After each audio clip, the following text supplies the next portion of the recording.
The San Angelo Chamber of Commerce named its 2023 Citizen of the Year last night. A San Angelo man has been arrested for possessing disgusting images of children, and SNAP benefits have been extended, and what's the weekend weather look like? Also, we've got the COVER1 crew in studio breaking down tonight's games, and a special interview with a military quartet. I'm Yantis Green, and this is Live.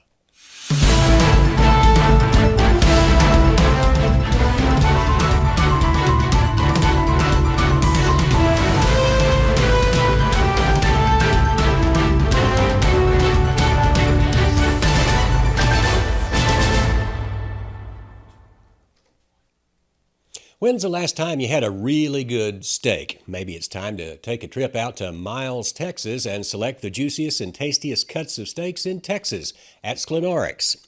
Sklenorix Smoked Meats is an award-winning smokehouse located on the main drag there in Miles at 108 South Robinson. Sklenorix Smoked Meats is open from 8 a.m. to 6 p.m. weekdays and 9 to noon on Saturdays. It's worth the drive. That's the drive that's worth the taste. Sklenorix Smoked Meats in Miles, Texas. The San Angelo Chamber of Commerce Thursday night named its Citizen of the Year. For 2023, the Chamber named Richard G. and Betty Jo Mayer as the 2023 Citizens of the Year. Richard Mayer comes from a legendary Concho Valley family and also served in the Navy. The Mayers also funded many of the sports facilities at Angelo State University and other projects.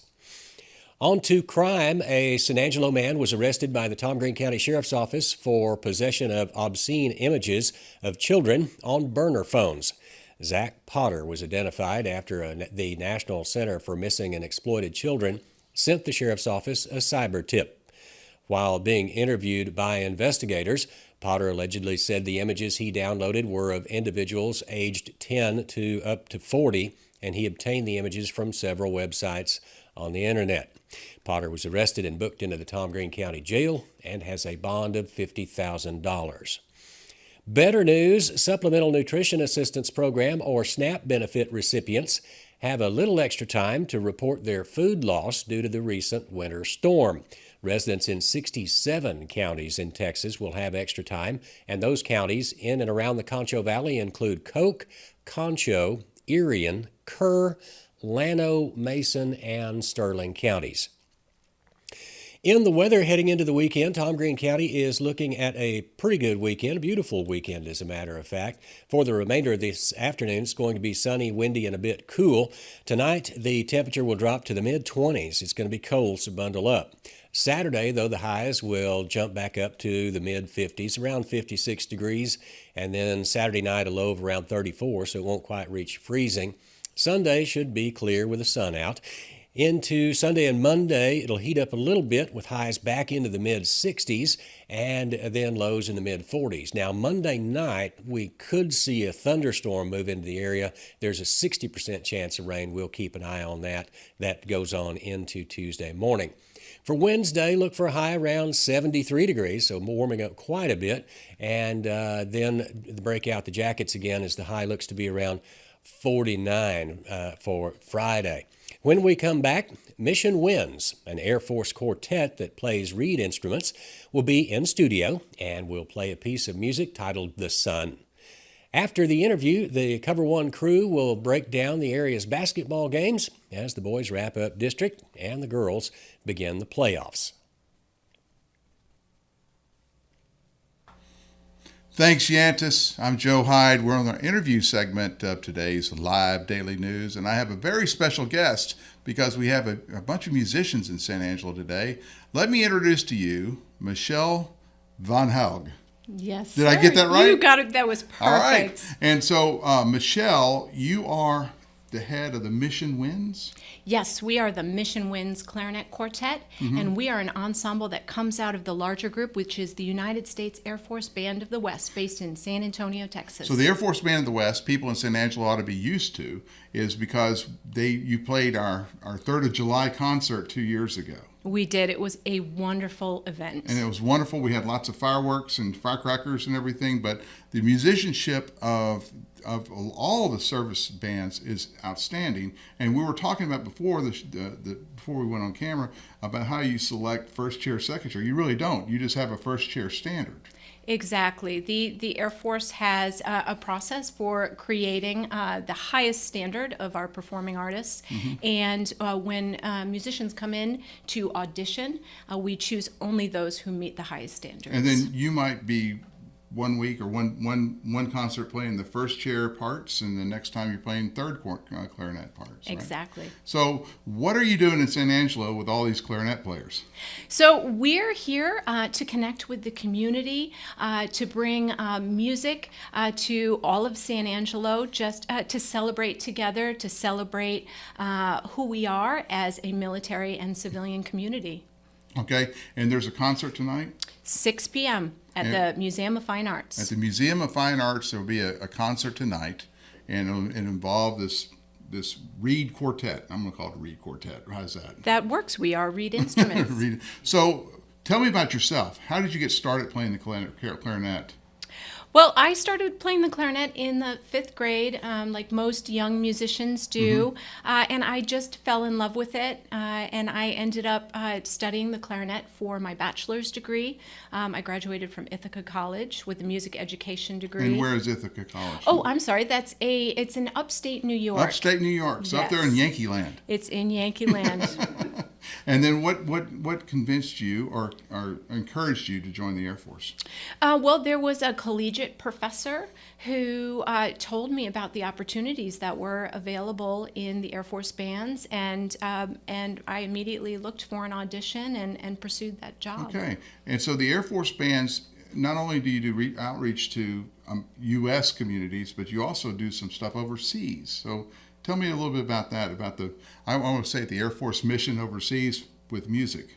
Absolutely. We have musicians located all over the world.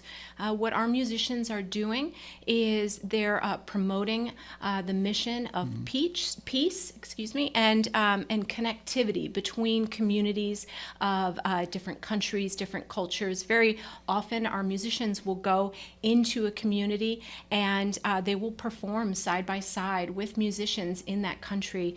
And it's a way of bringing leaders together from those two different nations. And so we brought your ensemble here today. Yes. And you're going to play a song for us. I'm going to call it a piece. It's a piece. So explain to me what we're about to hear. We'll play one movement from a wonderful quartet by Jorge Montilla, an Argentinian composer. He wrote this four-movement work based on Afro-Caribbean rhythms. We'll play the third movement. It's called The Sun.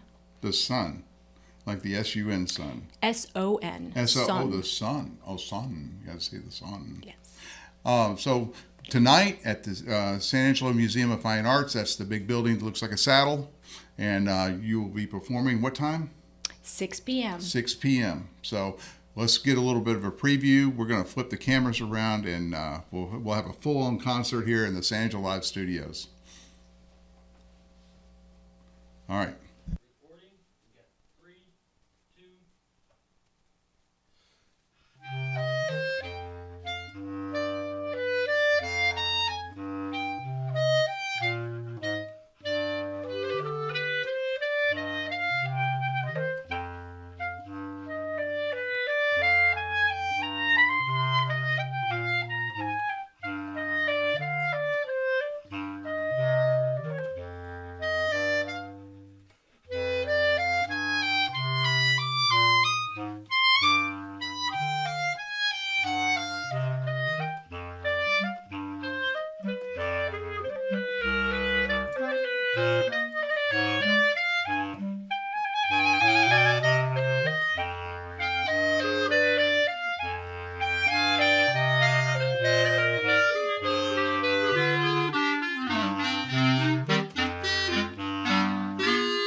When it comes to unique pieces you can't find anywhere else, Kano's Diamonds and Coins is your one-stop shop. With over 24 years in the diamond and coin industry, Kano's Diamonds and Coins is West Texas's choice for diamonds, jewelry, coins, silver, and gold. Owner Bill Kano stands by his work and offers free consultations, including estate jewelry. Don't just trust anyone with your valuables. Come see the staff at Kano's at 1016 West Beauregard in San Angelo. It is over. The girls are done. The playoffs are set to begin, and for the boys, though, district championships are on the line tonight. Before we get into all the action, I'm going to bring in my co-parts here. Ryan Chadwick, what's going on?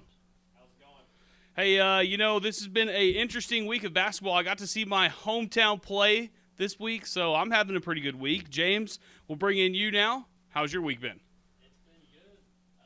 The end of the girls, we're getting close to the end of the guys' basketball, so Yeah, things are getting there. It's getting ramped up. Absolutely. So let's go ahead and get started. We're going to start with, of course, as always, the team of the town. That is the San Angelo Central Bobcats. To get us wrapped up with what happened at Tuesday's game, here's Ryan Chadwick. Chadwick, kind of tell me what happened on Tuesday.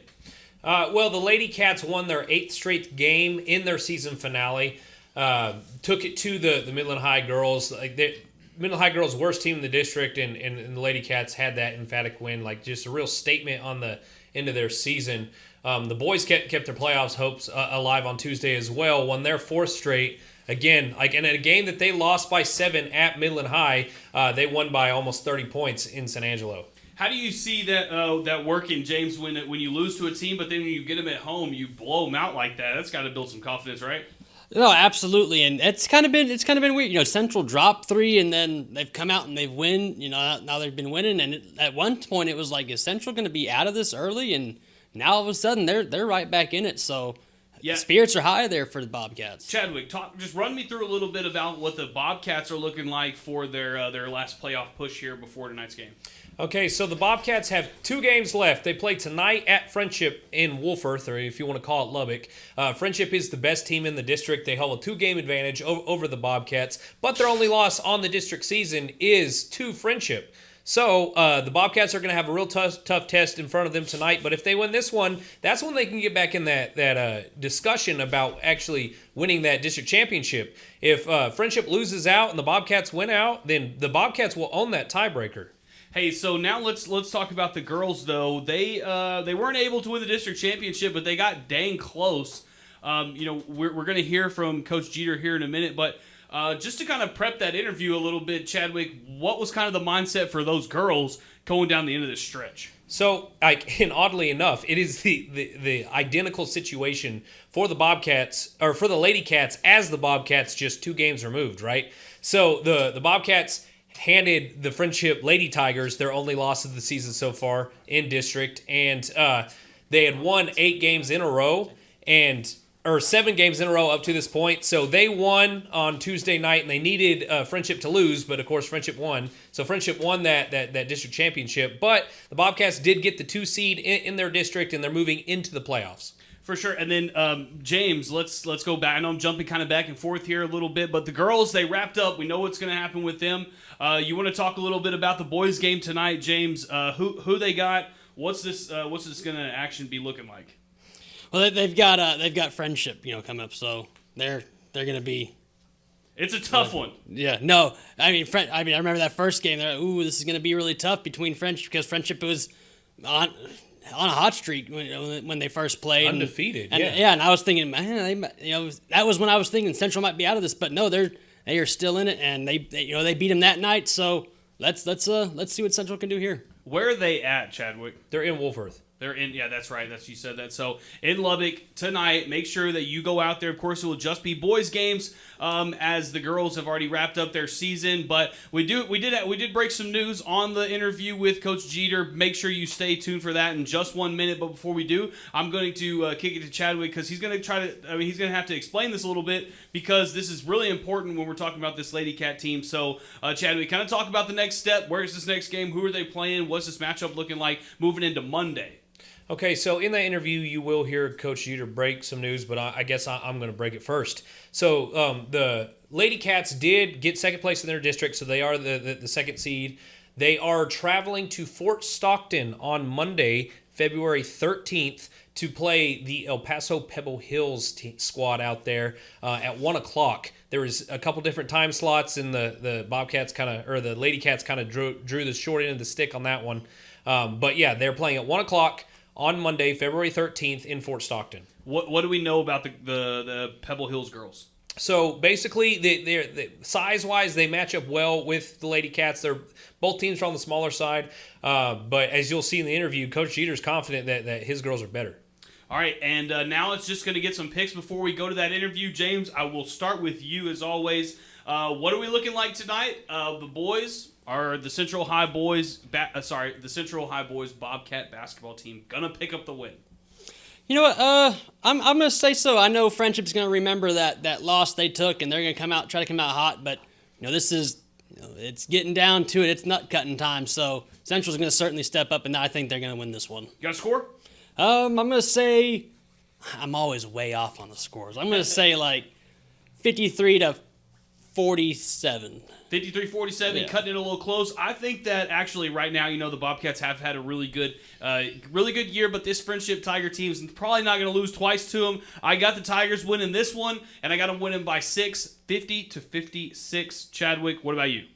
I think historically, Friendship teams always struggle playing San Angelo Central. I don't know why. It's basically become a rivalry at this point. It's one of the reasons why I think the Bobcats beat them at home. That was an overtime win, last second buzzer beater shot too by Jaden Gibson out there. But in this one, I am going to pick Friendship on the other side of this though, because these games are always so close. It's a coin flip. I could see this game going into overtime, but I'm going to pick the Friendship Tigers by 2. Yep, they're going to have to go down to Wolford, so it's going to be pretty tough. Guys, this has kind of been our wrap-up of what's going to go on in the Central Bobcat game tonight, and we're going to throw it now to the head coach of the girls team, the Lady Cats, Coach Jeter. But before that, here's a quick word from our sponsors. When it comes to unique pieces you can't find anywhere else, Kano's Diamonds and Coins is your one-stop shop.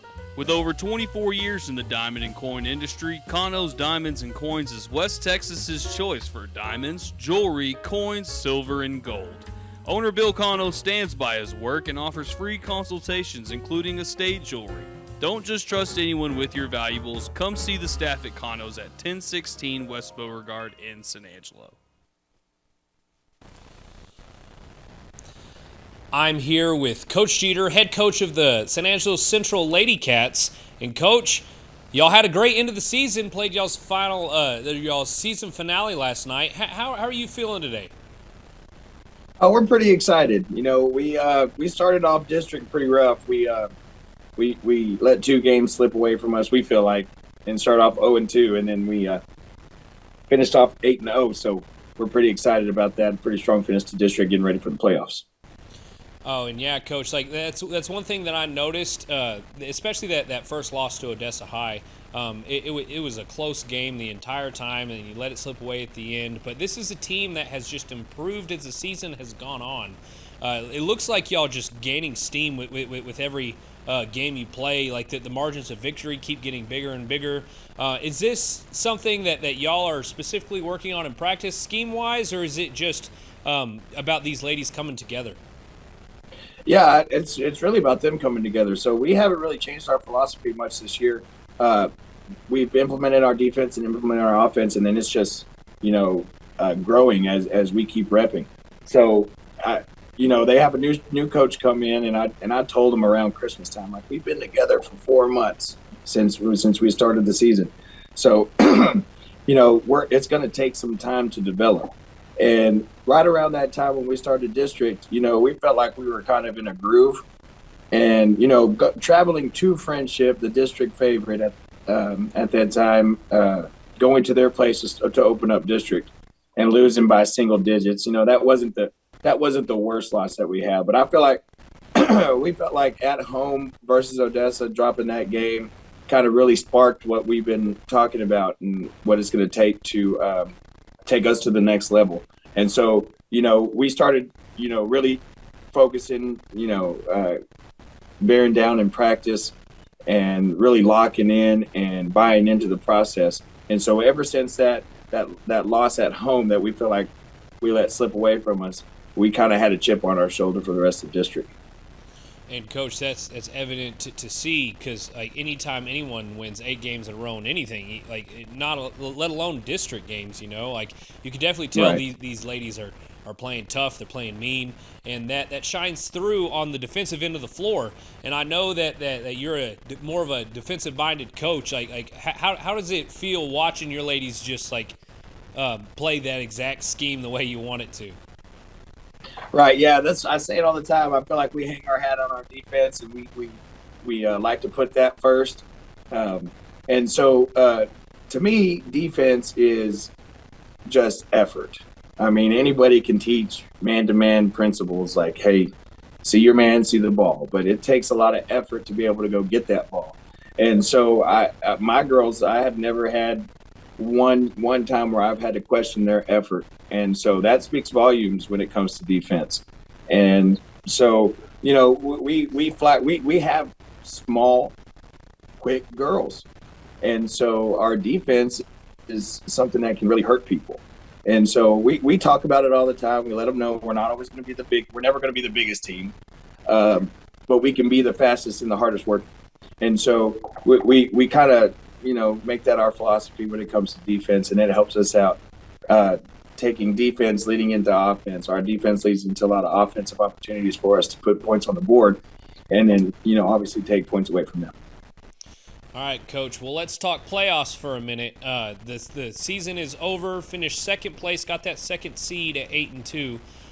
When will we have details on the playoff matchups?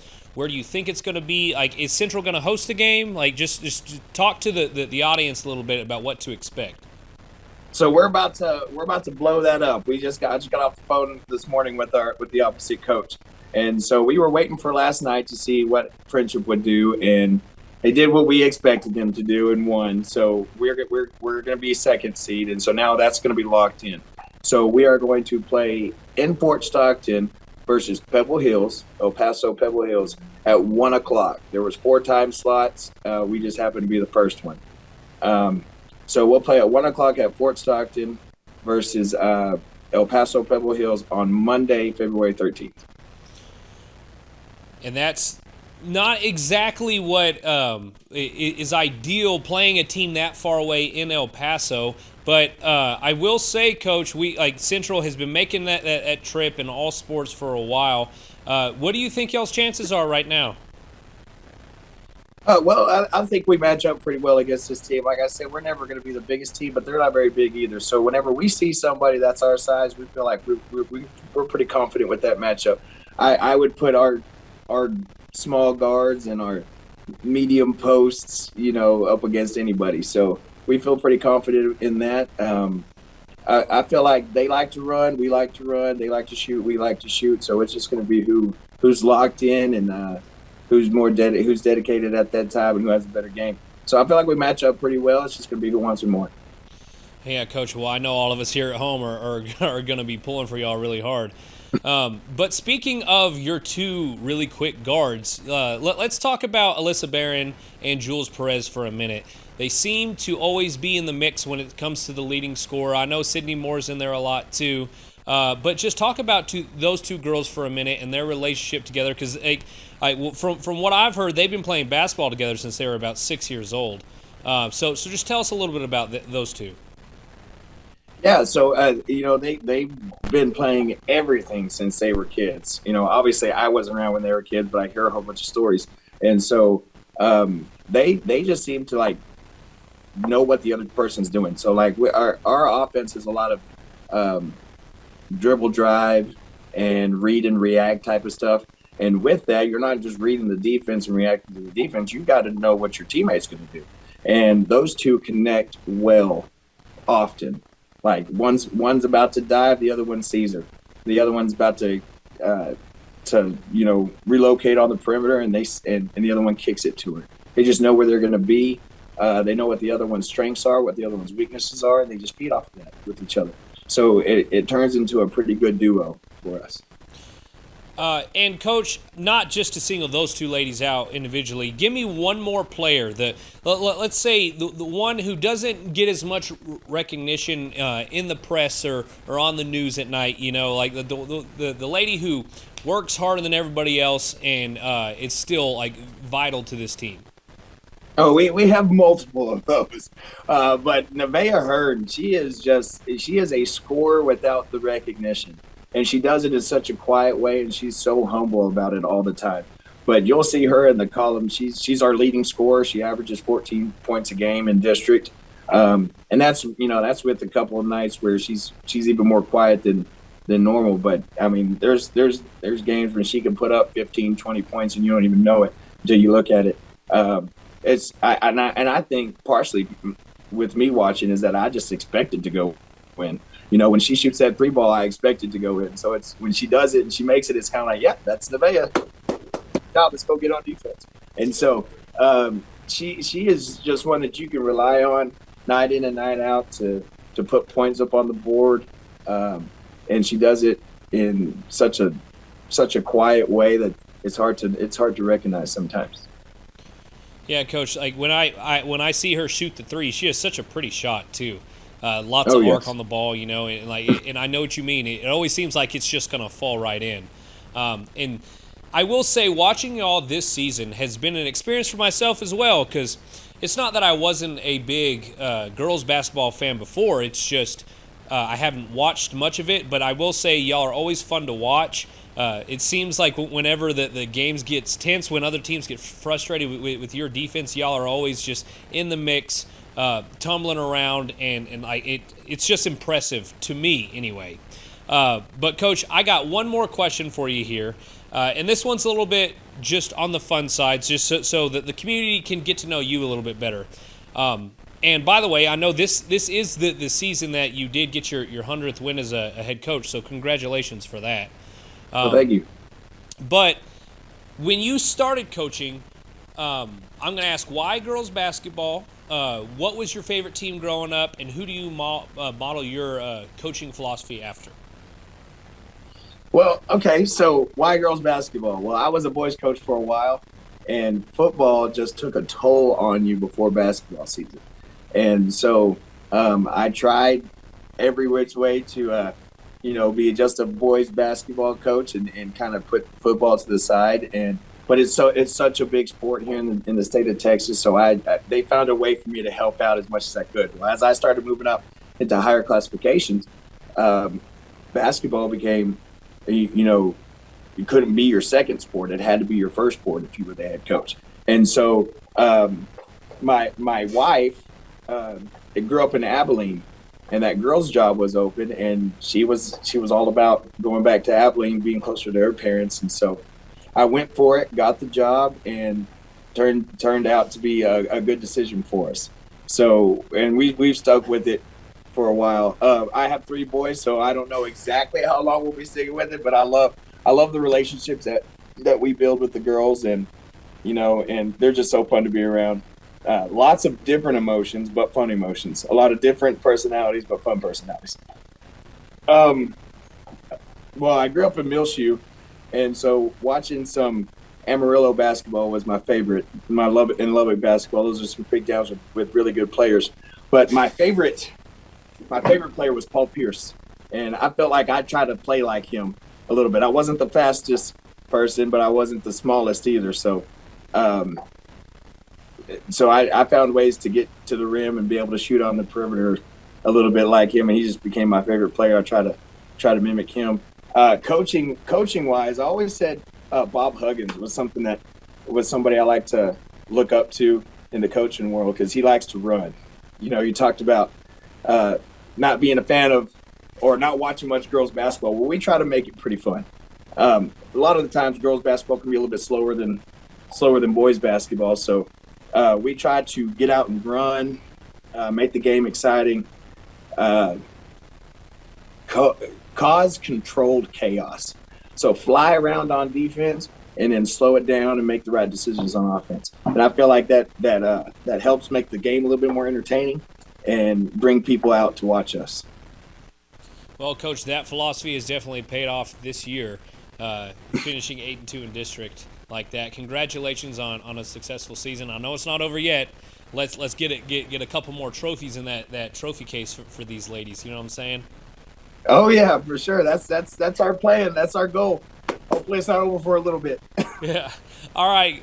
So you heard it straight from Coach Jeter. It's going to be Central versus El Paso Pebble Hills in Fort Stockton on Monday, February 13th at 1 o'clock. We will have all the details for that matchup after it is over. And, Coach, thank you so much for coming on. Try to get you a little bit earlier in the season, but this worked out even better because, like, the season finale after a strong finish. So, again, thank you so much. Well, thank you for having me. We're really excited about what we've got going on here and what we're going to continue to be doing. And we love the support and everybody that's behind us. So we thank you. Yes, sir. All right. And we're back. Always good to hear from our coaches. Chadwick, what'd you take away from the interview? I mean, honestly, it's always a pleasure talking to Coach Jeter. He gets really into talking about his team, and I'm not going to call him long-winded, but he just has a lot to say about the ladies there, and they've had a great season. And it was good just getting to know his background and how he got into girls coaching and whatnot. So. Yeah, definitely probably the most interesting answer when we talk about who he picked as his coach, right? Like, everyone kind of picks these big name guys, and he did too. But I mean, you wouldn't expect that, and I really appreciate that. Oh, for sure. All right, so let's go ahead and move on. Moving on down south of Tom Green County, down there to Wall, America. East. This one, East Tom Green County. East depends, Tom Green I guess. County. Where I guess it depends. Yeah, I guess so. No, anyway, it's East Tom Green County. It's not depends. It's It's East Tom Green County. It's an argument. Well, I think we had a little argument here about it in anyways. But hey, Wall Hawks, Jim Ned Indians. This is going to be probably the biggest game of the night. James, break this, just simply break this thing down for me. Man, right now, those Wall and Jim Ned, along with TLC, they're in a three-way tie there at the top for this district. So these next couple games are going to be big time for both of these programs here. Wall, of course, has their ASU signee, Everson Armstrong. They have really good other players too. And Jim Ned is playing really good basketball. They actually beat TLCA, and you can sit there and say they had a few players out and everything like that, but at the end of the day, you got to play who's on the court. 4 starters. Yeah, that Right. is true though. This game is about longevity and who can make this long, grueling season. So Right. that may have what influenced it. Chadwick, what are you kind of thinking about this game tonight? Jim Ned and Wall are bitter rivals at this point. Like, I know that the coaches all have a lot of respect for each other, but that don't mean that the players do. I don't think either of them likes playing each other, and I don't think they like each other. But Wall won this one last time, and I think it's going to be around the same way again. And this is all to set up the game that's going to happen next week for all the marbles, right? That's going to be Wall versus TLCA at TLCA. I think that actually might hurt the Wall Hawks going into Friday's matchup. I know it's at home, but they got to be thinking about that TLCA game on next Tuesday. So let's just see what kind of Wall team shows up. Yeah, two very big games for Wall. And back, even going back to what back when they played in football this year, and we heard from Matt Fanning that some of their guys were out, and I heard from some of the Wall guys, they're all going to be back for Wall and Jim Ned. So these teams have a lot of, I don't want to say bad blood, but they respect each other a lot, and it's going to be a fight. They love competition out there at both of these schools, so this is going to be a really good one. Yeah, and I also think that especially in this three-way tie for first place right now between Wall, TLCA, and Jim Ned, Wall definitely has the hardest road to that district championship. With that being said, they also kind of control their own destiny because they play Jim Ned and then they play TLCA. So if you win both those games, you're the district champion. TLCA's got a little bit easier road, and then Jim Ned, I think, has the easiest one of all. If they just win on Friday, then they're pretty much guaranteed that district title as well. But good luck to the Wall Hawks in this one because, like I said, you got to beat two really good teams, and they're just as good as you are. All right, I need some picks for this Friday game between Wall and Jim Ned. James, I'm going to start with you, so I need a pick and I need a score. I'm going to say, since it's at Wall, I'm going to say Wall. I'm going to say overtime, 63-61. I think you're probably pretty close with that one. I'm going to say also Wall at home, and I'm going to say by 3. I don't say it goes to overtime, but I think it's going to be a really tight game. I'm going to say 46-49. Wall Hawks win on a last-second. I'm not saying buzzer beater, but a last-second 3, no doubt. Chadwick. I'm also gonna pick Wall in this one, so a straight Wall sweep. I'm also gonna say that Everson Armstrong takes over this game. He's their leading scorer. Wall wins by 8, 68-60. And Chadwick, just before we move on to our last one, just so we give the girls some love, I want you to kind of give me a 60-second wrap-up between these two schools, Wall and Jim Ned, for their girls programs. Okay, so the Jim Ned Lady Indians finished the season undefeated in district. They won the outright district championship. The only real competition they had for this was the Lady Hawks, and so they were going to have that first seed going into the playoffs next week. I think they finished number 2 in the state on the season. On the other hand, the Lady Hawks started out number 9 in the state and dropped both their district games to Jim Ned, and then they had one loss to Ballinger as well, which was a shock to everybody because everyone kind of assumed that the only losses they were going to have was to Jim Ned. But again, Lady Hawks are also ranked. I think they're number 14 now in the state, but they got that number 2 seed, and they will play in the playoffs starting next Monday or Tuesday as well. And okay, so yeah, there's gonna be. I'm really excited. That district right there, whether you're talking about boys or girls basketball, you're talking about deep runs in the playoffs. I can already see it coming. Possible state champions. Well, good teams all the way. I mean, Merkel's in that district too, and they're ranked, so they're right. Oh yeah, as far as the didn't girls, even think about as far the as the Badgers, girls go, the Lady so Badgers are ranked. Those 3 teams are quality programs, and they're playing really good basketball right now. You might see another district rematch when you get closer to the quarterfinals. We may be like the regional tournament, maybe the entire district if it's possible. So, anyways, moving on, we're going to stay in that district, especially for the boys, because the TLCA Eagles got the Ballinger Bearcats tonight. James, this TLCA team is good, but we've seen Ballinger do some things that are crazy, win some crazy games. What do we think? Is there any chance of an upset in this one? No, I don't think so. I think TLCA is... Ken Sherrill has that team playing out of their minds right now. Quick correction, though. Merkel Badgers. Not Ballinger Bearcats, I'm pretty sure. Am I wrong on that one? Either way, TLCA is winning. I'm sorry, I think that may be on me. I think that's on my end, yeah. Either way, though, TLCA that's is correction going on my end. They're going to be actually playing Merkel tonight, so for that, kind of tell me, so Chadwick, what is up with this Merkel Badgers team? This is a team that is a very middling team. That they show moments of brilliance, but at the same time, they have dropped 7 district games so far. I think it's the case of this district's just too good this year, and they're just not quite at the same level as TLCA, Jim Ned, and Wall. On the ladies' side, as we just said, Merkel is state ranked, and the TLCA girls are going to wrapped up their season on Tuesday, so they didn't make the playoffs. So I think the Lady Badgers are just getting ready for next week. That they're not even. Yeah, they're not even playing. Their season's over. Yeah, the girls are done. Yeah. But so James, what are you thinking for the boys though? Like I said, I know that I kind of teased you and gave you a Ballinger answer, but still, is there a chance for an upset? I mean, because if they don't win out, that district championship might be out of reach. And how crazy would that be after all of this hype that we've given them that they're not going to win a district championship? No, but Badgers, Bearcats, Bulldogs, it don't matter. Eagles by 20. Eagles by 100. It don't matter. This guy, I mean, Ken Sherrill is. I remember he said, "I'm upset you picked Wall when I went out there to that game." They watched the show once, so we appreciate that. But he really wants to make TLCA, put them on the map. He's really proud to be of that program right now, and he's got something to be really proud of. Yeah, definitely. So let's go ahead and get some scores in, James. I'll pop right back to you. Give me a score to this game. TLCA 84, Merkel 40. 84, I think it's going to be a blowout. I think it may be same as well. I'm going to go TLCA 68 to 52. Chadwick.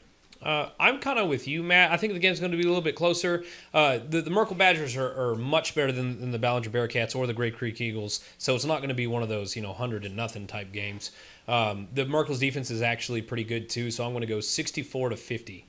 All right, that's our picks, kind of wrapping up that district right there. These things are going to be happening tonight, so make sure you're out there at all these games. And if not, stay tuned on San Angelo Live, as we will have you covered. We'll be right back for our rapid fire round after this quick word from our sponsors.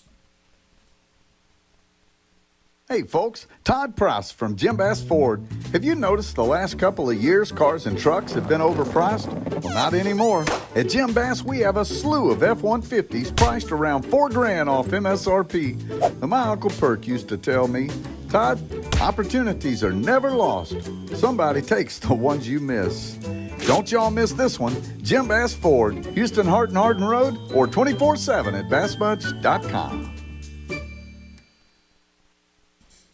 And we're back. It's time for a little bit of that rapid fire round, and we will, of course, start, as always, with James Bellini. James, take it over. The Miles Bulldogs are playing the Bangs Dragons. Bangs is like 0-9, and Miles is getting in there for that district championship. But both the boys and girls, I know that this coaching staff, they are hyper-aggressive, very aggressive coaching staffs. I was very impressed by the girls. I think her 31 Hines, I think that's her last name, just was face guarding the entire time. So both these Miles teams are playing very good, and I'm excited to see what they do in the playoffs. So for me, I'm going to go ahead and start with Lakeview. You know, I saw Lakeview on Tuesday night. They had a rough one against my hometown, the Levelland Lobos, and I'm not saying I wasn't surprised, but I was kind of happy. It's my hometown, it's my alma mater, so got to root for it. But at the same time, I did see a little bit of fight from them Lakeview boys, so they just got to keep working this tonight. They got to go against Snyder. Going to be another tough battle, but not impossible. So Lakeview, go out there and get it done. I think at some point we're going to have to start talking about how good Erie County is at all sports this year. They put up another big week last week. It's still 7-0 in district, and they're taking on Very Best tonight. And if they win tonight, they win the district championship. I'm picking Erie County big in this one too. So congratulations to Erie County on the season so far. Go get it done. Yeah, speaking of Erie County, they played Garden City. Garden City is not any team to wave your hand. I mean, they're really good too. But talking about my hometown, Christoval. They play Reagan County. They lost earlier in the season. Reagan County is a very good basketball team.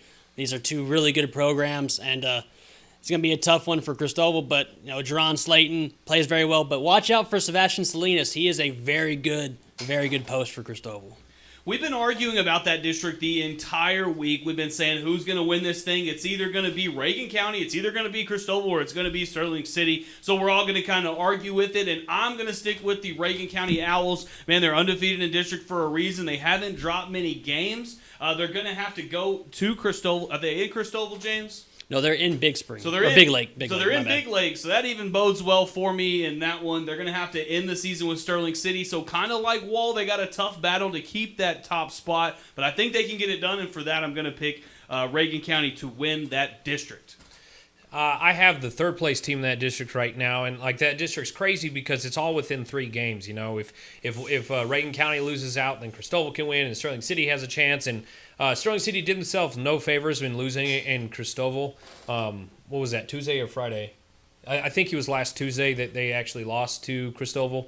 So they put themselves out a little bit, but they play the Sonora Broncos, and the Broncos are not very good this year. They're definitely a football school, especially this season anyway. So I'm going to pick Sterling City over that one, and the Sterling City Eagles are going to have a lot of help from Christoval and Reagan County to get back in the mix of things. All right, that was our rapid fire round. We're going to wrap it up here. Another great week of high school basketball. Remember, check this out. You can rewind. Go watch Coach Jeter's interview. Go watch all of our analysis and picks from our games. Tell us if we were wrong. We love it when we're wrong, so you guys can let us know. Guys, we're going to have one last final thought, and I'm going to go to James first. James, final thought. I just have fun this year. I had fun this year doing this. I'm looking forward to the playoffs. And also, coaches, if you're paying attention watching, go ahead and email me at james@hydeinteractive.com. Email me all your books and everything, because we're going to do our all cover one team all-star basketball, so let us know. Yeah, that's right. We did a all cover one football team. Going to move it on to basketball. So both boys and girls. Yep, boys and girls. So players out there, be hitting us up. We'll get you on the show. Ryan, final thought. And again, coaches, that is james@hydeinteractive.com. You could even just say james@sanangelolive.com. Make it super easy. Yep, that will also work. But my final thought of the night is congratulations to the Central Lady Cats. No one picked y'all to even threaten this district this year. A new coach coming in. Just a bunch of seniors that have been playing together for a while, but it's a new scheme and all that, and y'all really put it together. And after starting 0-2 in the district, y'all turned everything around and just started getting after it. Won 8 straight to get second place. Didn't quite get the help you needed to claim that district championship, but congrats nonetheless on that second seed. Go beat El Paso Pebble Hills on Monday. I will be there in Fort Stockton to support y'all. All right, this has been Cover 1 Hoops, and we're here every Friday at 4 o'clock. I'm Matt Trammell for James Bellini and Ryan Chadwick. We'll see you guys out there at the games.